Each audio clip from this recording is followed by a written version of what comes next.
બિલાડીના ડોકે ઘંટડી વાર્તા સંગ્રહ ભાગ 1। નમસ્કાર, આજે આપણે જોઈએ વાર્તા સંગ્રહ ભાગ 1ની વાર્તા નંબર 15, બિલાડીની ડોકે ઘંટડી। એક બિલાડી ઉંદરોને ખૂબ હેરાન કરતી। એક દિવસ ઉંદરોએ બિલાડીથી બચવાનો ઉપાય શોધવા સભા ભરી। લાલો ઉંદર બોલ્યો, હા, એ જ્યારે પણ આપણી પાછળ પડે છે ત્યારે આપણે દોડીને દરમાં ઘૂસી જવું પડે છે। હવે તો ભોજન મેળવવું મુશ્કેલ બની ગયું છે।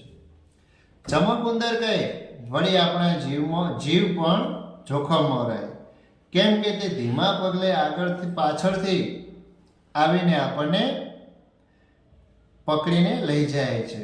તો હવે આપણે તેને માટે શું કરી શકીએ તે કહો। બંટી ઉંદર બોલ્યો, સાંભળો, મારી પાસે એક ઉપાય છે। આપણે બિલાડીના ગળામાં ઘંટડી બાંધી દઈએ। તે જ્યારે ચાલીને આવશે ત્યારે ઘંટડી વાગશે, તેથી તેને આવવાનો અવાજ સંભળાશે। ચૂ ચૂ ઉંદર કહે, હા, આ સરસ ઉપાય છે, આપણે તેમ જ કરીએ।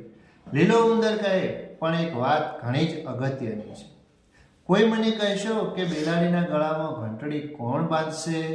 બધા ઉંદરો અંદર કહેવા લાગ્યા, ના ના, હું નહીં બાંધું।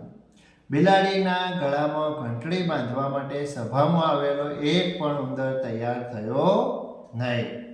ચૂ ચૂ ઉંદર કહે, જોયું છોટે મિયા, શું થયું? હવે પછી તમે કોઈ પણ વાતનું સૂચન કરો તેના પહેલા તમે પોતે તે કરી શકો એમ છો કે નહીં, તેના અંગે જરૂર વિચારી લેજો।